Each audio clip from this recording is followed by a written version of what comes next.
نے یہ سوال پوچھا ہے نا کہ گناہ کا ڈر ہے اگر نکاح نہیں کیا تو، جب نکاح نہ کرنے کی صورت میں گناہ کا خطرہ ہو تو نکاح کرنا واجب ہے.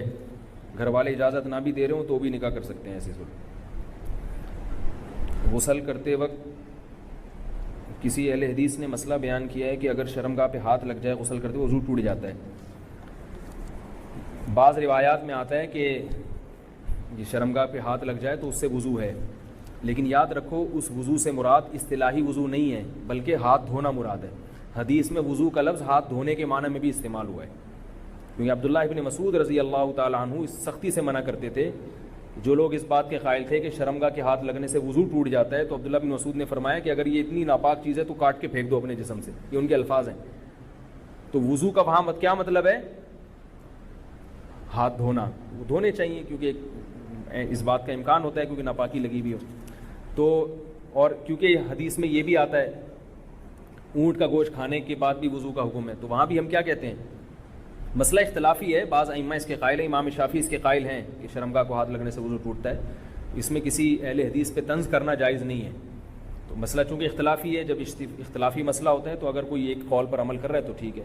تو میں یہ بتا رہا ہوں کہ ہم اس روایت کو کیوں نہیں لیتے. اس کی وجہ یہ ہے کہ یہاں وضو سے مراد ہے اصطلاحی نہیں بلکہ، اور اس کے بہت سارے قرائن ہیں، لیکن ابھی چونکہ وقت بہت زیادہ ہو گیا تو اس لیے میں اس کی زیادہ ڈیٹیل میں نہیں جاؤں گا. کہتے جی اگر کوئی آدمی اپنی شرمگاہ کو ہاتھ لگاتا ہے وضو ٹوٹ جاتا ہے. حنفی مسلک میں تو نہیں ٹوٹتا ہے، لیکن اہل حدیث علماء کے نزدیک ٹوٹ جاتا ہے. اس لیے احتیاط کیا کریں. اور ضروری ہاتھ لگانا ہے، اور ہاتھ بھی وضو کر کے لگانا ہے، بغیر وضو کے نہیں لگا سکتے تھے. یعنی ایسی چیز ہے جس کو پاک ہو کے ہاتھ لگانا چاہتے ہو.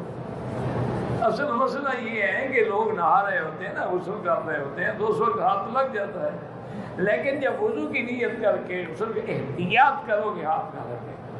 ورنہ حنفی مسلک میں جو ہے وہ وہ کہتے ہیں کہ وہ بھی ایک بندے کے بدن کا ایک حصہ ہے، ایک ٹکڑا ہے. جیسے باقی کسی جگہ کو ہاتھ لگانے سے نہیں ٹوٹتا ہے تو وہ بھی نہیں ٹوٹتا ہے،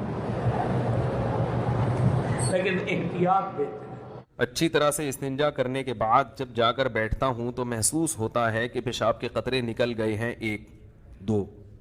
تو حضرت ایسے میں کوئی قوما تو لگا دیا کریں جہاں لگانا ہوتا ہے. حضرت ایسے میں ناپاکی ہو جاتی ہے یا نہیں، جبکہ یہ میرے ہاتھ میں نہیں ہے؟ اس سے بھی عذاب قبر ہوتا ہے؟ تو بھائی دیکھو، جب پیشاب کر لیں نا، پیشاب سے فارغ ہو جائیں تو تھوڑی دیر اطمینان سے بیٹھے رہیں، ٹھیک ہے نا. جب اطمینان ہو جائے کہ اب مزید خطرہ نکلنا بند ہو گیا تو پانی ڈالیں اور پتلی گلی سے نکل لیں. دوبارہ اسٹڈی کرنے کی، مطالعہ کرنے کی چندہ ضرورت نہیں ہے، بالکل نہیں. وہم ہو، شک ہو، اس سے وضو نہیں ٹوٹے گا. بلکہ شک دور کرنے کا جو سنت طریقہ ہے وہ یہ کہ اپنے ازار پہ تھوڑا سا پانی کی چھینٹیں مار دیں شلوار پہ، تاکہ اگر تراوٹ نظر آئے شیطان وسوسے میں ڈالے کہ یہ تو گیلا گیلا، تو آپ خود بولو بھائی یہ تو میں نے خود ترک کیا ہے. تو یہ وسوسہ دور کرنے کا اچھا طریقہ ہے. تو ایک دفعہ جب اطمینان ہو گیا تو اب جب تک 100% یقین نہیں ہوگا قطرہ نکلنے کا اس وقت تک وضو نہیں ٹوٹے گا. اتنا یقین ہو جائے کہ آپ قسم اٹھا کے کہہ سکیں کہ میرا قطرہ نکلا ہے یا ہوا خارج ہوئی ہے، قسم اٹھا کے کہہ سکیں آپ. بعض دفعہ وہمی لوگ ہوتے ہیں نا، میں ان سے کہتا ہوں کہ تم قسم اٹھا سکتے ہو کہ ایک قطرہ نکلا ہے؟ کہہ رہے میں سوچ کے بتاؤں گا کہ قسم اٹھا سکتا ہوں کہ نہیں. اس پہ بھی کنفیوز ہوتا ہے کہ قسم اٹھا سکتا ہوں کہ نہیں. تو میں نے کہا یہ اس کی علامت ہے کہ نہیں اٹھا سکتے، کیونکہ اتنا یقین ہوتا تو فوراً قسم اٹھاتے. دیکھو ابھی سورج نکلا ہوا ہے، فوراً قسم اٹھا کے ہم کہہ سکتے ہیں اللہ کی قسم سورج نکلا ہوا ہے. اس میں کنفیوز نہیں ہوتا انسان. تو جب تک اتنا یقین نہ ہو جائے کہ پیشاب کا قطرہ نکلا ہے یا ہوا خارج ہوئی ہے اس وقت تک وضو آپ کا باقی رہے گا. لیکن وہمیوں کو بات سمجھ میں نہیں آتی، یہ پھر بھی کنفیوزڈ ہی رہیں گے یہ. تو اللہ اس کے رسول نے جب ایک بات بتا دی ہے تو بھائی اس پہ یقین کر لو. بس چپکے سے نماز پڑھو. پھر شیطان کہنا کہ ہو سکتا ہے نکلا ہو، تو بولو نکلا ہوگا تو بھی اللہ قبول کر رہا ہے. ہم نے اللہ سے قبول وانی ہے. جب اللہ قبول کر رہا ہے تو ہمیں یہ سوچنے کی کیا ضرورت ہے کہ نکلا ہے کہ نہیں نکلا، جب اللہ ایسے ہی قبول کر رہا ہے. تو ایک دفعہ اطمینان ہو کہ قطرہ آنا بند ہو گیا، اس کے بعد پھر شک سے وضو نہیں ٹوٹے گا. ہاں بعض یہ جو نوجوان لڑکے ہیں یا کم عمر لڑکے ہیں، یہ پیشاب کرتے ہی اٹھ کے بھاگ جاتے ہیں. تو پیشاب کرنے کے کچھ وقت تک تو بہرحال تری نکلتی ہے، تو ایک دم سے بھاگ گئے تو اس سے شلوار بھی ناپاک ہوگی, وہ جگہ بھی ناپاک ہو جائے گی. تو اگر شلوار اتنی ناپاک ہو گئی ہے کہ جو 5 روپے کا سکہ, اس کی کیا دلیل ہے؟ لوگ اس پہ بھی اعتراض کرتے ہیں. قرآن حدیث میں کہاں لکھا ہے کہ 5 روپے کے سکے کے برابر اگر ناپاک ہو گئی تو وہ ناپاک ہے, اس سے کم پاک ہے؟ تو یہ بھی کسی وقت بتاؤں گا انشاءاللہ. اس پہ میرا ایک مناظرہ بھی ہوا ہے, ایک صاحب کہہ رہے تھے اس کی کیا دلیل ہے, تو آج تک پھر وہ دوبارہ الحمدللہ انہوں نے دلیل نہیں مانگی. 5 کا سکہ جو چھوٹا ہو گیا, صحیح کہہ رہے ہیں بھائی, وہ پرانا والا سکہ رائج الوقت نہیں, پرانا سکہ جو ہتھیلی کی گہرائی کے برابر. صحیح کیا آپ نے, اچھا ہوا لقمہ دے دیا آپ نے. جو پرانا والا سکہ تھا جو ہتھیلی کی گہرائی کے برابر ہوتا ہے نا, وہ سکہ, تو اس سے کم اگر نجاست لگی ہو تو وہ کیا ہے, کپڑے پاک رہیں گے. سمجھ میں آ رہی ہے بات؟ تو فوراً پیشاب کرتے ہی اٹھ کے بھاگ جانا ٹھیک نہیں ہے. پیشاب کرنے کے بعد تھوڑی دیر بیٹھیں, اطمینان کر لیں کہ اب تری آنا ختم ہو گئی ہے, تو بس اٹھ کے چلے جائیں. تو اور ختم ہو جاتی ہے تھوڑی دیر میں. اور اگر غور فکر میں لگے رہیں گے نا وہاں بیٹھ کے, تو قیامت تک ختم نہیں ہوگی, یہ بتا دوں میں. قیامت آ جائے گی, پولیس بلوانی پڑے گی آپ کو واش روم سے باہر نکالنے کے لیے جو کیونکہ وہمیوں کا کوئی علاج نہیں ہے دنیا میں. طارق مسعود صاحب, واہگہ بارڈر سے پہلا ہی سوال ہے جی, محمد وسیم صاحب نے پوچھا ہے, اور ابھی میں کامنٹ دیکھ رہا تھا تو کسی نے کہا ہوا تھا کہ میں بڑا ہو کے طارق مسعود بنوں گا. تو خیر آپ جواب عنایت فرمائیں گے, کیا ناپاک کپڑوں کو آٹو مشین میں ڈالنے سے وہ کپڑے پاک ہو جائیں گے؟ نیز دھوبی کو جو کپڑے دیے جاتے ہیں ان کا کیا حکم ہے؟ بار بار آ چکا ہے سوال. دیکھیں, آٹو مشین میں کپڑے ڈال کے پاک اس صورت میں, بسم اللہ الرحمن الرحیم, آٹو مشین میں اگر کپڑے ڈالے ہیں تو پاک اس صورت میں ہوں گے کہ یا تو اس میں پانی کو جاری کیا جائے, جی, جو کہ بہت مشکل ہوتا ہے. ظاہر ہے آٹو مشین کا مطلب یہ ہوتا ہے وہ سارے کام خود بخود کرے گی, تو وہ جہاں تک مجھے معلومات ہیں وہ مشین پانی کو جاری نہیں کرتی. ٹھیک ہے. یا پھر یہ کہ اتنا پانی اس میں ہو کہ 3 دفعہ پانی وہ مشین نکال کے باہر پھینک دے. تو اگر یہ دونوں عمل نہیں ہوتے تو کپڑا پاک نہیں ہوگا. اس لیے بہتر یہ ہے کہ آپ آٹو مشین میں کپڑے دھونے کے بعد ایک مرتبہ اس میں سے اس کے آٹو سسٹم کو بند کر کے اس مشین میں پانی ڈالیں, ایک طرف سے پانی جائے اور دوسری طرف سے پانی نکلنا شروع ہو جائے, تو تھوڑی سی دیر یہ عمل ہوگا تو کپڑے پاک ہو جائیں گے. دوسرا کیا پوچھا ہے انہوں نے؟ دوسرا پوچھا ہے کہ دھوبی والے جو کپڑے ہوتے ہیں ان کا کیا ہوتا دھوبی کا یہی ہے کہ اگر وہ آپ کو یقین ہے کہ کپڑے پاک کر کے دیتا ہے, یعنی وہ پروسیس جو پاک کرنے کا طریقہ ہے, پانی کو بہا دیا جائے یا کم از کم 3 دفعہ دھویا جائے, اگر آپ کو یقین ہے کہ وہ یہ عمل کر رہا ہے تو پھر تو جائز ہے, یعنی جائز کا مطلب کپڑے پاک ہو جائیں گے. اور اگر یہ یقین نہیں ہے تو پھر فقہ کا قاعدہ ہے الاصل فی کل شیء بقاء ما کان علی ما کان, جو چیز جیسی تھی ویسے ہی سمجھی جائے گی. اگر کپڑے پاک دیے تھے تو پاک ہی سمجھے جائیں گے کیونکہ ناپاک ہونے کی کوئی دلیل نہیں ہے, اور اگر پہلے سے ناپاک تھے تو ناپاک ہی سمجھے جائیں گے کیونکہ پاک ہونے کی کوئی دلیل نہیں ہے. تو جس حالت میں کپڑے دیے ہیں وہ ویسے ہی سمجھے جائیں گے. صحیح. کہا کہ 1 مہینہ آپ نے یہاں اسٹے کرنا ہے, بیانات کے سلسلے میں نا مسجد 1 مہینے کے لیے میرے حوالے کی تھی, تو میں نے کہا بھائی میں تو بیگم کے بغیر 1 مہینہ نہیں رہ سکتا, بچے بھی تھے میرے, تو میں نے کہا 1 مہینہ میں نہیں رہ سکتا, مجھے بیگم بچے چاہیے, ان کا بھی ٹکٹ دو تو میں یہاں رہوں گا ورنہ نہیں رہوں گا. تو انہوں نے پھر بیگم بچوں کا بھی ٹکٹ دیا. گھر والوں کے ساتھ رہ لیتے ہیں آدمی تمیز سے, ورنہ بیگم کے بغیر ہمارے لیے تو بڑا مشکل ہے اتنا لمبا عرصہ رہنا. مجبوری میں رہنا پڑتا ہے تو ایک الگ بات ہے, لیکن ہے مشکل کام. چاہے کتنے بھی آدمی کے میاں بیوی میں جھگڑے ہو نا, نہیں رہ سکتا بھائی. تو 1 سال کے لیے پتہ نہیں کیسے رہ لیتے ہیں لوگ بیگم کے بغیر. ٹھیک ہے ان کی مجبوری ہوتی ہے, میں مانتا ہوں, لیکن اس میں کوشش کرو اللہ پہ توکل کرو. بیگم روکھی سوکھی کھا لیں گے, لیکن اللہ میاں نے بیگم کو صاحبہ کہا ہے قرآن میں. صاحبہ کا مطلب ساتھ رہنے والی. صاحبہ کا کیا مطلب ہے؟ ساتھ رہنے والی. تو اس کا مطلب جب شادی ہو گئی تو وہ پھل ترو کی طرح تمہارے ساتھ چپک گئی ہے. پھل ترو کی طرح اس لیے کہہ رہا ہوں کہ لوگ پسند نہیں کرتے, لیکن اللہ نے اس کو آپ کے ساتھ کیا کر دیا ہے, اب جہاں جاؤ گے بیگم صاحبہ ساتھ ہوں گی. شارٹ ٹائم کے لیے جانے ایک الگ بات ہے, لانگ ٹائم کے لیے جانا ہے تو بیگم آپ کے ساتھ اللہ نے بولو چپکا دیے. وہ خود بھی گناہ سے بچے گی, تم بھی گناہ سے بچو گے. تو اس لیے یہ طریقہ ٹھیک نہیں ہے سال کے لیے میاں بیوی کا دور رہنا, اور پھر خواتین بھی پریشان ہوتی ہیں. تو گناہ کسی کے لیے بھی حلال نہیں ہے. میں نے اس خاتون سے کہا کہ 1 سال آپ کا شوہر باہر ہے, کیا اس کے لیے حلال ہے گناہ کرنا وہاں پہ؟ اس کے لیے حلال نہیں ہے تو آپ کے لیے بھی حلال نہیں. تو اللہ میاں نے صرف یہی رکھا ہے کہ ایک دوسرے کی خواہش پوری کر سکتے ہیں میاں بیوی, اس کے علاوہ ان کے پاس کوئی آپشن نہیں ہے. تو اب پھر بھی نہیں آ رہا میاں, تو میں نے ان خاتون کو یہ کہا کہ اپنے آپ کو بزی رکھیں. آپ کیا رکھیں بھائی, کوئی پازیٹیو ایکٹیویٹیز میں اپنے آپ کو کھپا دیں. ایسی موویز تو ویسے بھی ٹھیک نہیں ہے دیکھنا, خاص طور پہ فحش موویز دیکھنا, اور ٹک ٹاک پہ صبح شام بے حیائی. تو جب یہ انسان کی عادت ہے, جب وہ اپنے آپ کو کسی پازیٹیو کام میں لگا دیتا ہے نا, تو چند دن پھر یہ جھٹکے لگیں گے, اس کے بعد انسان نارمل. کئی لوگ ہیں جو ایک ایک سال گھر سے باہر رہتے ہیں مجبوری میں, بیویاں بھی رہتی ہیں, وہ گناہ نہیں کرتے. وجہ کیا ہے کہ وہ سوچتے ہی نہیں نا اس بارے میں, وہ اپنے آپ کو بزی رکھتے ہیں, مصروف رکھتے ہیں. تبلیغی جماعت میں سال سال کے لیے لوگ جاتے ہیں. میں تو اس کو صحیح نہیں سمجھتا بیگم کو, جوان بیوی کو چھوڑ کر جاؤ آپ, لیکن بہرحال جو جاتے ہیں تو وہ گناہ تھوڑی کرتے ہیں, بچے رہتے ہیں, کیونکہ وہ ایک خاص ترتیب میں اپنے آپ کو جوڑ چکے ہوتے ہیں. بہرحال یہ نہیں ہے اس کو. تبلیغ جماعت میں سال کے لیے جا رہے ہو, اگر شادی شدہ ہو بیگم کو بھی لے کے جاؤ ساتھ میں. ہم تو یہی کہتے ہیں تبلیغ والوں سے بھی, بھائی اگر سال کے لیے جا رہے ہو نا تو یہ زمانہ بہت خطرناک زمانہ ہے. حضرت عمر نے جہاد میں نہیں چھوڑا تھا تو یا اس کے لیے جو ہے وہ ایجڈ ہو گئی ہے, بوڑھی ہو گئی ہے, ایک الگ بات ہے, لیکن آج کل بہت مسائل کھڑے ہونے کا خطرہ ہوتا ہے. لوگ کہتے ہیں نہیں فلاں سال کے لیے گیا کوئی مسئلہ نہیں ہوا. بھائی مسئلہ ہونے پر حکم کا مدار نہیں ہے, فتنے پر حکم کا مدار ہے, خوف پر. بے پردگی جب ہوتی ہے تو لازمی زنا نہیں ہوتا, لیکن زنا کا خطرہ ہوتا ہے. تو خطرے کی بیس پہ شریعت نے عورت کو پردے کا حکم دیا ہے, سمجھ رہے ہو. تو آپ اپنی بیگم کو ایک سال کے لیے, جوان بیوی ہے, اس کو چھوڑ کے چلے گئے تو ضروری نہیں کہ وہ برائی میں لگے, لیکن برائی کا خطرہ ہے نا. تو خطروں کی بیس پہ حکام دیے ہیں شریعت نے. برائی کا یقین ہو پھر تو بالکل ہی حرام ہے. تو خطرے کی بیس ہے, خطرہ اس بات کا, اس لیے اتنا لمبا بیگم کو چھوڑ کے جانا ٹھیک. اور میں آپ سے بتاتا ہوں, دیکھو جس کو بیوی کے حقوق دینے ہو نا, اپنی بیٹی کو سامنے رکھ کے سوچ لے. آپ یہ چاہتے ہو کہ آپ کی بچی کی شادی ہو اور داماد اس کو ایک سال کے لیے چھوڑ کے چلا جائے, تو آپ اپنی بیٹی کے لیے پسند کرو گے اس بات کو؟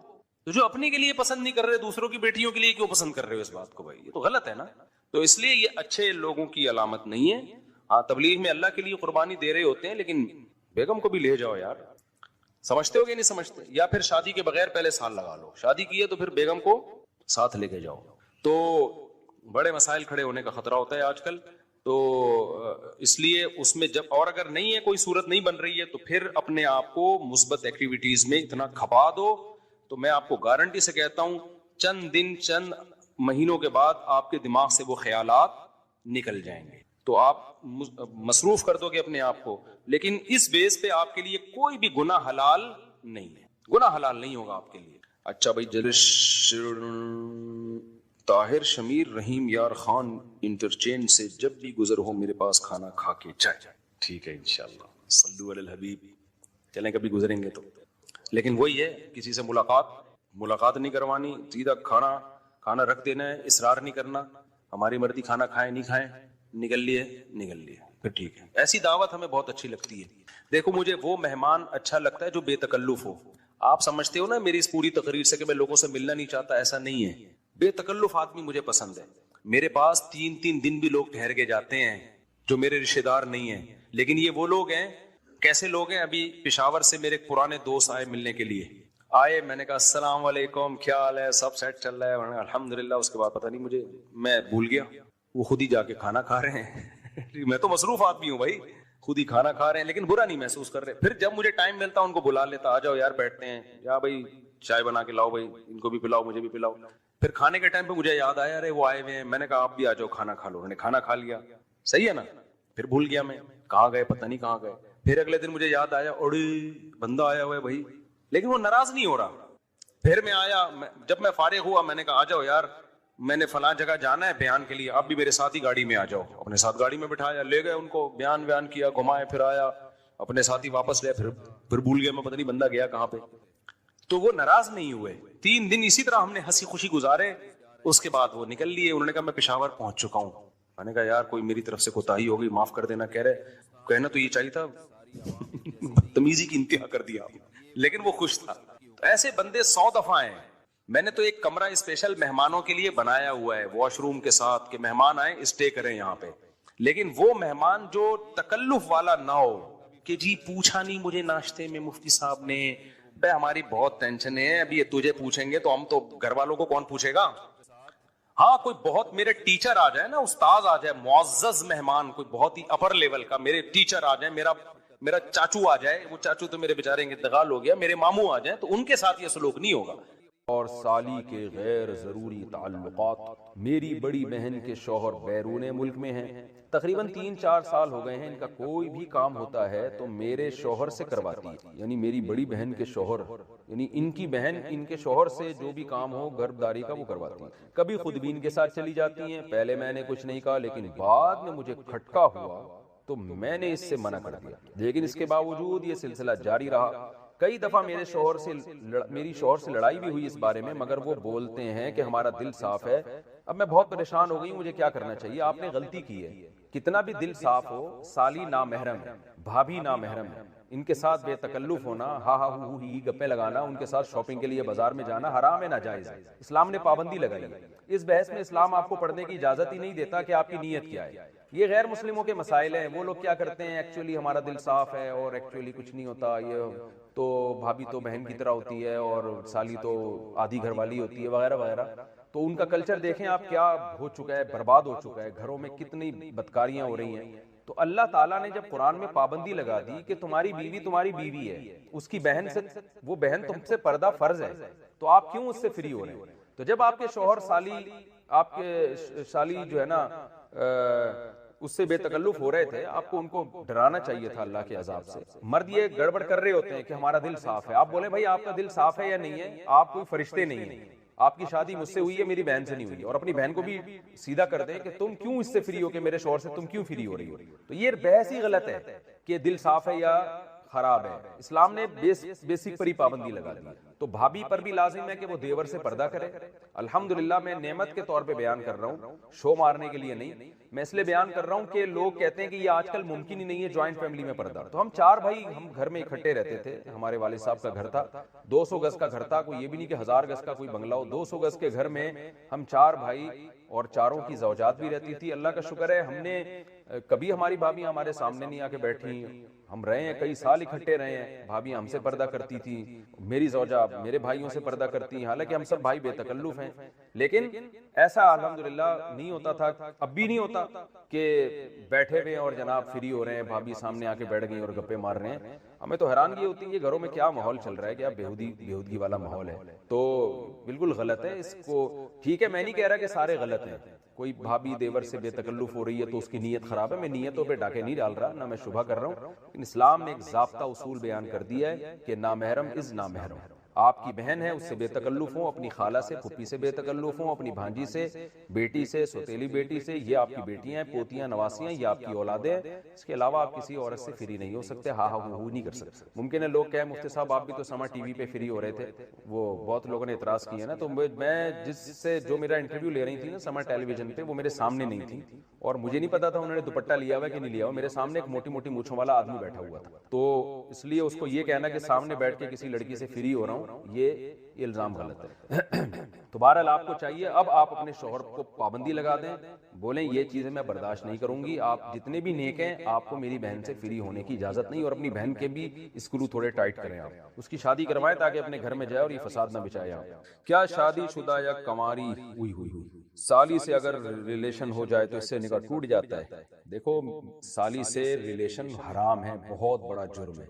وجہ اس کی یہ کہ اس سے نکاح جب حرام اللہ نے کر دیا تو زنا تو اور زیادہ حرام ہے، لیکن اس سے نکاح نہیں ٹوٹتا۔ اگر کوئی خدا نخواستہ سالی سے کسی کا ریلیشن ہو جائے تو بیوی سے نکاح خراب نہیں ہو۔ بیوی سے نکاح جب خراب ہوتا ہے جب بیوی کی ماں سے یا بیوی کی پہلے شوہر سے کوئی بیٹی تھی اس سے اگر اللہ نہ کرے کوئی ریلیشن ہو جائے، یا بیوی کا ریلیشن ہو جائے شوہر کے باپ سے، یا شوہر کا کوئی پہلی بیوی سے بیٹا ہے اس سے، تو پھر میاں بیوی کا ریلیشن خراب ہو جاتا ہے۔ لیکن آج کل یہ بے پردگی کی وجہ سے یہ عذاب ہو رہا ہے، سالی پر لازم ہے کہ وہ اپنے بہنوئی سے پردہ کرے، وہ ملے گا۔ یہ نہیں ہوتا کہ کوئی بھی آئے اور ایک واقعہ سناؤں آپ کو بہت مزہ آئے، یہ نام سے جانے دے کوئی حرج نہیں ہے۔ ایک بندہ آیا میرے پاس جب میں رابی پیرزادہ سے نہیں ملا تھا لاہور میں، رابی پیرزادہ نام ہے نا، رابعہ پیرزادہ، وہ جو ایکٹر تھیں پہلے پھر توبہ کر لی انہوں نے، دیندار بن گئی۔ لاہور میں میری ملاقات ہوئی، میں جب آیا تو عثمان نے مجھے بتایا کہ ایک بندہ ملنا چاہ رہا ہے آپ سے۔ اچھا بندے کے میرا شکل کا مذاق اڑانا مقصد نہیں ہے اس کا، لیکن بات ہی ایسی ہو گئی، بندہ بلیک اتنا کہ شاید اندھیرے میں نظر نہ آئے، بات اس نے ایسی کی نا، اب دیکھو باریک نہ ایجوکیشن کچھ بھی نہیں۔ اچھا اب کیا ہوا ہے کہ بھائی ہم سے تو اچھا ہی ہوگا، ہماری اعمال کے لحاظ سے ہم سے اچھا ہی ہوگا، میرا مذاق اڑانا مقصد ہوگا، وہ ملنا چاہ رہا ہے، میں ایک دفعہ مل لیا پھر دوبارہ پر عثمان نے بتایا کہ میں نے کہا اس سے پوچھو اس کو کام کیا ہے، کیوں بار بار مل رہے ہیں؟ کہتے ہیں وہ یہ کہہ رہے کہ میں رابی پیرزادہ کے لیے میرا نکاح کا پیغام آپ کے میری وہاں شادی کر۔ میں نے کہا بھائی اس کو بولو مجھے نہیں پتا وہ میرڈ ہے ان میرڈ ہے، ہو سکتا ہے میرڈ ہو، مجھے تو اس کی تحقیق نہیں ہے۔ دوسری بات یہ کہ میرا اتنا ظرف نہیں ہے کہ میں آپ کا پیغام، میں نے کہا کوئی ڈیزائننگ آپس میں نے کہا آپ کو کھول کے دوبارہ جوڑنا پڑے گا، ریپیئرنگ سے آپ اس کے قابل نہیں بنو گے. ریپیئرنگ سے نہیں, ریپیئرنگ بھی ہوگی نا, آپ بیوٹی پارلر میں کتنی بھی ریپیئرنگ, تیزاب سے نہا لو آپ. تو میں نے کہا بھائی آپ کو نا اس کو ان کو بتاؤ کھول کے دوبارہ جوڑنا پڑے گا. اور جو عام مشینیں ہوتی ہیں کھل کے جڑ جاتی ہیں, انسان ایک دفعہ کھل گیا نا جڑتا نہیں. ریپیئرنگ والا میں نے کہا حساب کتاب نہیں, تیزاب سے نہا لو شاید کچھ. تو میں نے کہا یار کچھ جوڑ کی بات کرو یار, کچھ بیچارہ تھا بھی غریب. مقصد مذاق اڑانا نہیں ہے کسی کا. اور آپ کو کیا پتا میں کس کی بات کر رہا ہوں, غیبت بھی نہیں ہے, کسی کو کیا پتا. قصہ بھی اس وقت کا ہے جب میں وہاں ملاقات کر کے آیا تھا. تو اب وہ کہے کہ یار دیکھو رابی پیرزادہ میں اتنا تکبر ہے, میں بھی تو مسلمان ہوں, میں نے پیغام بھیجا, تو یہ بات صحیح ہوگی؟ بھائی اسلام نے کہا ہے کہ جہاں بھی نکاح ہو لڑکا لڑکی کے جوڑ کا ہونا چاہیے, تبھی زندگی اچھی اور کامیاب گزرتی, ورنہ گزرتی نہیں ہے. تو اب یہ جو میں نے بتایا نا طلاق یافتہ خاتون نے گاڑی روک کے شکریہ ادا کیا, وجہ کیا ہے کہ ان کو ان کے اسٹینڈرڈ کا رشتہ مل گیا, تبھی شکریہ ادا کیا, خوش زندگی گزر گئی. ورنہ وہ کہتی مجھے پھنسوا دیا دوسری کے چکر میں, یہ کہتی نا. تو ایسی بہت ساری خواتین ہیں. ایک دفعہ ایک مین یعنی بیچ روڈ پہ خاتون نے گاڑی روک کے شکریہ ادا کیا. ایک خاتون نے کہا میں اپنے شوہر کی تیسری بیوی ہوں, میرے بچے بھی میرے شوہر نے رکھ لیے اور مجھے زندگی مل گئی. یہ اتنا اس طرح کی سینکڑوں خواتین ہیں جو اب نکاح سے مایوس ہو چکی ہے. ہماری سوسائٹی میں ان کو ٹھکانے لگانے کا, ان کو عزت کی زندگی دینے کا کوئی حل نہیں ہے. تو ہم اس لیے پاگل ہوئے ہوئے ہم چیخ رہے ہیں اس پہ. ہمیں ضرورت نہیں ہے, مجھے کیا ضرورت ہے, میری تو 4 ہو گئی ہیں. پہلے تو لوگ کہتے شاید اپنی کے چکر میں ہیں, تو ہمیں کیا ضرورت ہے یار, ہم تو دکھڑا رو رہے ہیں. ہم مردوں کو عیاشی پہ نہیں ڈال رہے ہیں, ہم چاہ رہے ہیں کہ عورت کو عزت کے ساتھ گھر میں ٹھکانہ ملے. ہاں تو یہ میرا پہلے بھی فلسفہ تھا, تو میں لوگوں کو بتاتا تھا, لوگوں کو مانتے ہی نہیں تھے, بس یہی کہ عیاشی عیاشی. پھر میں نے کہا ان لوگوں کو سمجھانے سے بات, میں نے کہا ہاں عیاشی کر رہا ہوں. پھر لوگ آتے تھے نا کیوں کر رہے ہو شادی مجھ سے, میں نے کہا عیاشی کا دل کریں, کیا مطلب آپ مولوی ہو عیاشی کر رہے ہو. میں نے کہا اپنے خرچے پہ کر رہا ہوں نا, بھیک مانگ آپ کے خرچے پہ کر رہا ہوں, میں کر رہا ہوں, میرے دل چاہ رہا ہے عیاشی کرنے کا. تو حرام عیاشی تھوڑی حلال ہے, تو آپ کا کیا مسئلہ ہے. تو جب یہ کہتا تھا نا پھر چپ ہو جاتے تھے. پھر کیا ہو جاتے تھے, پھر میں لوگوں کو میں کہتا یار میں اگر نہاری کھاتا ہوں اپنے خرچے پہ, آپ کو اس پہ اعتراض نہیں ہے. میں اگر برگر کھا رہا ہوں آپ کو اس کے, تو میں ایک اور شادی کر رہا ہوں تو آپ کو اس پہ کیوں اعتراض ہے. تو ایسے فضول باتیں ہیں. تو اس لیے لوگوں کو زیادہ ڈیٹیل میں جانے کی ضرورت نہیں ہے. آپ کر رہے ہو نا, لوگ اعتراض کر رہے ہیں ٹھرکی ہے عیاشی ہے, کہ بھائی ہے ہم تو ہے بھائی, ہمیں تو شوق ہے عیاشی کرنے. تو اگر کوئی حرام ہے تو بتاؤ, پھر ہم نہیں کریں گے. اگر حلال ہے تو بھائی ہمیں تو اللہ نے کیا کہا, اللہ میاں نے دنیا کی نعمتوں میں سب سے بڑی نعمت تو بیوی کو قرار دیا ہے. اور قرآن نے کیا کہا ہے, زُيِّنَ لِلنَّاسِ حُبُّ الشَّهَوَاتِ مِنَ النِّسَاءِ. اللہ نے مردوں کی نظر میں جو دنیا میں سب سے اٹریکٹیو چیز بنائی ہے نا, وہ برگر نہیں بنایا, وہ پیزا نہیں بنایا, وہ لڈو نہیں بنایا, وہ جلیبی نہیں ہے, وہ گاڑیاں نہیں ہیں, وہ بنگلے نہیں ہیں. اللہ نے مرد کے لیے, یہ حضرت بھی بوڑھے ہیں لیکن خوش ہو رہے ہیں بہت زیادہ, لگ رہا ہے جوان ہے ماشاءاللہ, حضرت بے ادبی معاف. تو اللہ میاں نے جو سب سے زیادہ اٹریکٹیو چیز قرآن کے مطابق مرد کے لیے بنایا ہے, وہ کس کو بنایا ہے, عورت کو بنایا ہے. ہاں اس کو ذلیل مت کرو کہ ٹیشو پیپر کی طرح استعمال کرو, اس کی ذمہ داری لو, اس کو عزت کے ساتھ بیوی بنا کے گھر لے کر آؤ, اس کے بچوں کی کفالت کرو, اس کے باپ کو اپنا باپ بناؤ, اس کی ماں کو اپنی ماں بناؤ. فادر ان لا, مدر ان لا, برادر ان لا اور سسٹر ان لا, یہ سارے ان لاز آ جاتے ہیں نا جہیز میں. کیا خیال ہے, گرل فرینڈ سے کچھ بھی نہیں آتا, ہمیں جہیز بھی یہی ملا ہے. وہ والا جہیز تو ہمیں وہ ملا بھی نہیں. سالے ہیں میرے ماشاءاللہ ہول سیل کے حساب سے, سب کو رسپیکٹ دینی پڑتی ہے. سسرز ہیں, ساسز ہیں, ٹھیک ہے نا. تو اللہ میاں نے کہا تو بھائی اگر لوگ تنگ کیا کریں نا, بولے ہاں بھائی ہم کیا کر رہے ہیں, ہم عیاشی کر رہے ہیں, جاؤ ایسے کی تیسے. تو میں یہ کہہ رہا تھا قرآن میں اللہ نے کیا کہا, حب الشہوات من النساء, سب سے زیادہ اٹریکٹیو ہم نے تمہارے لیے کس کو بنایا ہے, عورت کو. تو وہ ناجائز بھی ہے, وہ جائز بھی ہے. ناجائز عذاب ہے اور جائز کیا ہے, برکت ہے, رحمت ہے. ابراہیم علیہ السلام اللہ کے خلیل, انہوں نے نکاح کیا. ابھی میں نے بیان میں حضرت موسیٰ کا تذکرہ کیا نا, اللہ کو کتنے محبوب تھے موسیٰ کلیم اللہ. میں نے بتایا نا بیان میں, بار بار اللہ پروناؤن کی جگہ موسیٰ کا نام لے رہے ہیں, لمبی لمبی باتیں کر رہے ہیں. موسیٰ علیہ السلام کو جب مدین گئے تو وہ جو لڑکی آئی, اس کے والد نے ایک دفعہ آفر کی کہ میں ان 2 بیٹیوں میں سے ایک کا آپ سے نکاح کرنا چاہتا ہوں, 10 سال بکریاں چرانی پڑیں گی. حضرت موسیٰ نے کہا کہ ابے بھائی 10 سال بکریاں چراؤ, پھر ایک عدد بھی, میں دنیا سے مجھے بالکل بھی لگاؤ نہیں, مجھے نہیں, یا عیاشی, میں ایسے ہی زندگی گزاروں گا, اللہ کروں گا. نہ موسیٰ علیہ السلام نے فوراً کیا, ذالک بینی و بینک, ہاتھ بڑھائیں میرا آپ کے ساتھ ایگریمنٹ کیا ہے, مجھے بیوی چاہیے, 10 سال بکریاں چرانے پر کیا ہوں میں راضی. فوراً قبول کر لیا. اس لیے علامہ ابن کثیر نے لکھا کہ اتنی بڑی فضیلت ہے نا نکاح کہ کلیم اللہ نے 10 سال مہر میں بکریاں چرائی ہیں, اتنی بڑی فضیلت ہے. اور اس کے بعد بھی موسیٰ علیہ السلام نے نکاح کیے ہیں. بائبل میں ہے کہ 4 بیویاں موسیٰ علیہ السلام کی تھیں, تو کلیم اللہ کتنی شادیاں کر رہے ہیں, 4 شادیاں کر رہے ہیں. تو مجھے اور آپ کو کیا تکلف کی پھر ضرورت ہے بھائی, ہم ان سے زیادہ نیک ہیں کیا؟ اور سب سے بڑی بات تو ہمارے پیغمبر کو تو دنیا سے رغبت ہی نہیں تھی. 24 گھنٹے میں ایک دفعہ بمشکل کھانا کھاتے تھے آپ. آپ کا گھر دیکھو کیسا تھا, جس بستر پہ سوتے تھے کوئی گدا نہیں تھا. حضرت عمر ایک دفعہ آپ کے گھر گئے تو کھجور کی چٹائی کے نشانات جسم پہ پڑے ہوئے ہیں. حضرت عمر کہتے ہیں میری آنکھوں سے آنسو نکل گئے. دیکھا ایک پیالہ پڑا ہوا ہے, اسی میں پینا بھی ہے, اسی میں کھانا بھی ہے. کوئی برتنوں کا ڈنر سیٹ گھر میں موجود نہیں تھا. 40 دن گھر میں چولہا جلنے کی نوبت ہی نہیں آتی. کیوں؟ اس لیے کوئی ایسی چیز نہیں تھی جس کو پکائیں.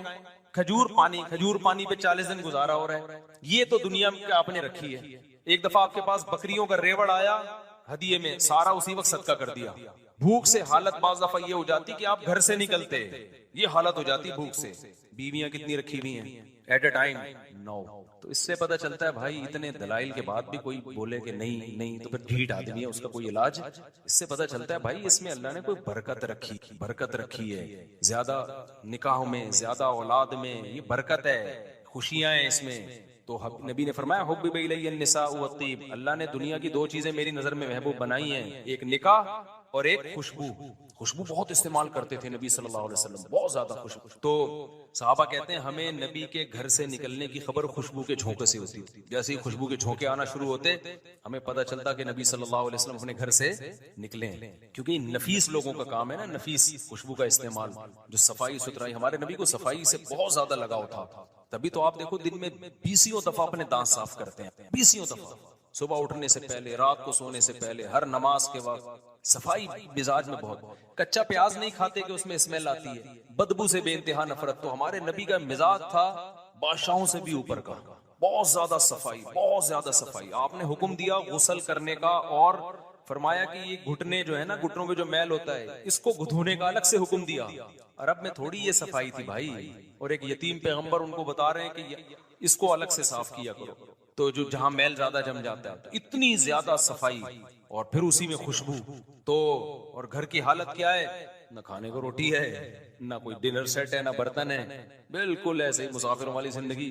لیکن نکاح میں آپ نے کمی نہیں کی. پتہ ہے آپ کو نبی صلی اللہ علیہ وسلم نے جب اپنی ازواج کو غربت کی وجہ سے اختیار دیا نا, غربت کی وجہ سے اللہ نے آپ کو اختیار دیا نبی نے کہ بھئی میں تو ایسی غربت میں رہوں گا, آپ رہو تو ٹھیک ہے, نہیں تو مجھ سے علیحدگی لے لو.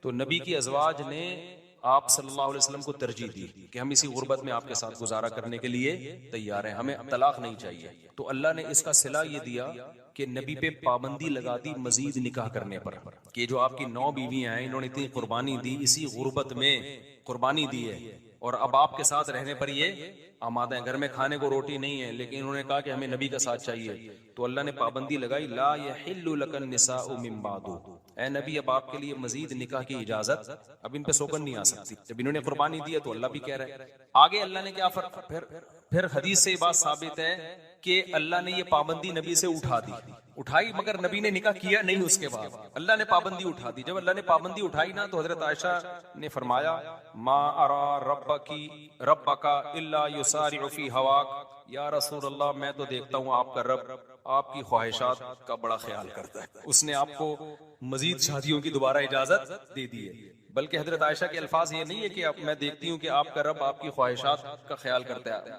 بلکہ حضرت عائشہ کے الفاظ ما ارى ربک, میں تو سمجھتی ہوں اللہ آپ کی خواہشات اللہ آپ کی بس خواہشات پوری کرنے میں لگا ہوا ہے. حضرت عائشہ کو تو غصہ آیا تھا نا کہ مزید کی اجازت مل گئی, تو اللہ تو آپ کی خواہشات کے پیچھے ہے, در پہ ہے کہ بس آپ کی نبی کی خواہش پوری کرنی ہے, تو اجازت دو ان کو. لیکن نبی نے کی نہیں شادی پھر دوبارہ.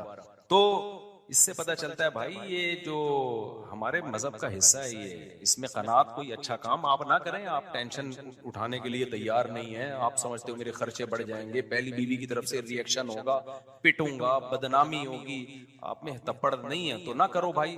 لیکن اس کو کوئی اچھا کام نہ سمجھو, کہ ایک پر اکتفا کوئی ثواب کا کام ہے. اسلام میں زیادہ کرنا ثواب کا کام ہے. اس کی وجہ یہ کہ صرف آپ کی خواہش پوری نہیں ہوتی, ایک عورت کو ایک اچھا مرد مل جاتا ہے, زنا سے بچ جاتی ہے, ساری زندگی کا نان نفقہ, کیونکہ اسلام میں نکاح اور گوروں میں نکاح میں بڑا فرق ہے.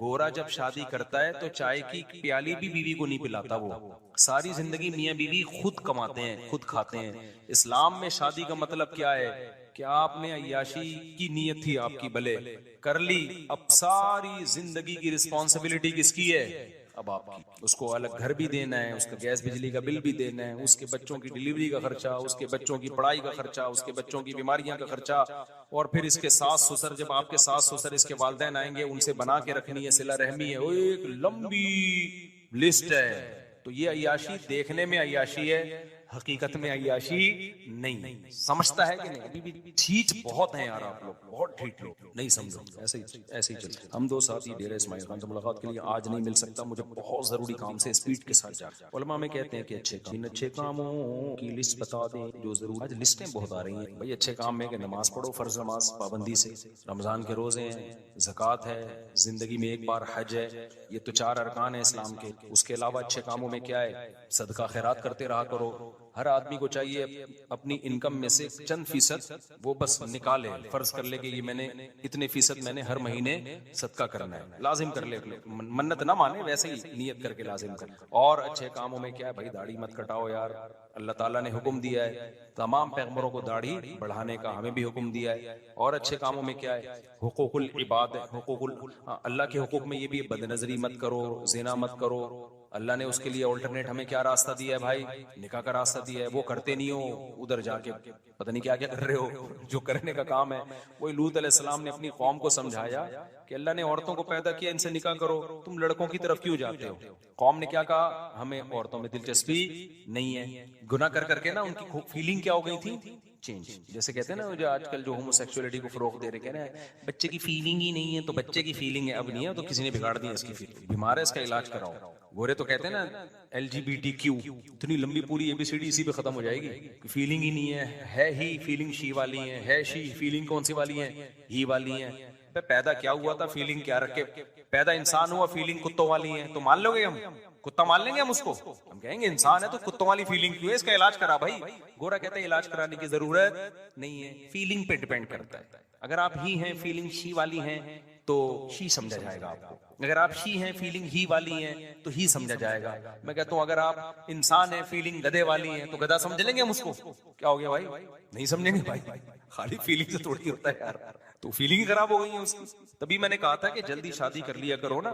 دیکھو آئنسٹائن کا نظریہ اضافت ہے, پتہ ہے آپ کو, یہ بہت اہم بات ہے. آئنسٹائن سے میں نے بہت, ایک نیوٹن سے بہت کچھ سیکھا, کہ آئنسٹائن سے بہت کچھ سیکھا. سائنسدان تو اس سے کچھ اور سیکھ رہے ہوتے ہیں, ہم کچھ اور نکال رہے ہوتے ہیں اس سے. آئنسٹائن کا ایک نظریہ اضافت ہے کہ اس کائنات میں کسی بھی حقیقت کو سمجھنا ہمارے لیے ممکن, اس کا میں اپنے الفاظ میں ایکسپلین کر رہا ہوں. یہ بہت اہم بات ہے, اچھی طرح کھوپڑی شریف میں بٹھا لو.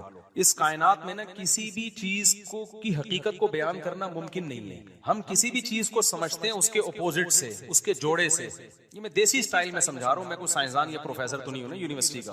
مثال کے طور پر ہم جو کہتے ہیں یہ چیز گرم ہے, تو گرم کس کے مقابلے میں؟ ٹھنڈے کے مقابلے میں. یہ ٹھنڈی ہے تو کس کے مقابلے میں؟ گرم. ورنہ ٹھنڈ کو خود سے کوئی ایکسپلین کر سکتا ہے؟ ناممکن. ہم کہتے ہیں یہ اس کا وزن 10 کلو ہے, تو یہ 10 kg ہم نے ایک یونٹ فرض کی ہوئی ہے کہ 1 kg اتنا ہوتا ہے, اس کے لحاظ سے یہ کتنا. ایک عورت کے نان نفقہ میں کیا کیا چیز شامل ہے جو شریعت کے لحاظ سے شوہر کو دینا فرض ہے؟ دیکھیے نان نفقہ 3 چیزوں کا نام ہے.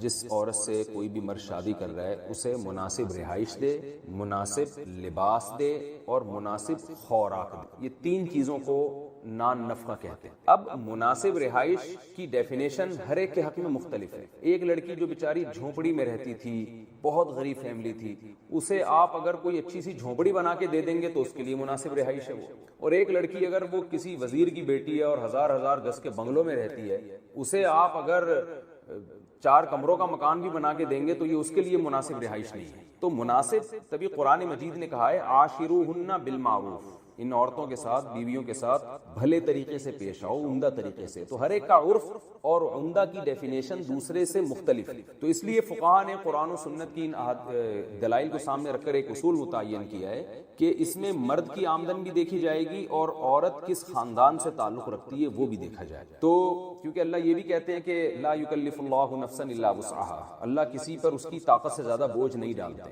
تو دونوں کو دیکھا جائے گا. تو اگر کسی نے مالدار گھرانے میں شادی کی ہے تو وہ اسی اسٹینڈرڈ کی رہائش اس کو دے گا، خوراک دے گا اور لباس دے گا. بلکہ فقہاء نے یہاں تک لکھا ہے اگر کوئی عورت کسی ایسے گھرانے سے تعلق ہے جن کے گھر کی عورتوں میں کام کاج کی عادت ہی نہیں ہے، وہ نوکر چاکر رکھے جاتے ہیں ان کے گھر میں، سارے کام نوکر کرتے ہیں، تو پھر شوہر پر لازم ہوگا کہ وہ اپنی بیوی کے لیے نوکر کا انتظام بھی کرے، کوئی خادم کا انتظام بھی کرے، کیونکہ وہ اسی ماحول کی عادی ہے. اور اگر کوئی عورت ایسے خاندان کی ہے کہ وہاں نوکر چاکر نہیں ہوتے، وہ گھر کا کام عورتیں ہی کرتی ہیں، تو پھر ایسی خاتون جب رخصت ہو کے شوہر کے گھر آئے گی تو پھر اس کے ذمہ ہوگا کہ وہ گھر کے کام کاج کرے. شوہر پر لازم نہیں ہوگا کہ اس کے لیے کوئی الگ سے کسی خدمت گزار کا انتظام کرے. تو یہی لباس کا بھی ہے، یہی خوراک کا بھی ہے، یہی مسئلہ کہ اسٹینڈرڈ دیکھا جائے گا. البتہ کوانٹٹی کتنی ہوگی اس میں، تو کوانٹٹی میں یہ نہیں ہے کہ 100 جوڑے بنا کے دے، یہ تو یعنی اس کی تو کوئی انتہائی نہیں ہے.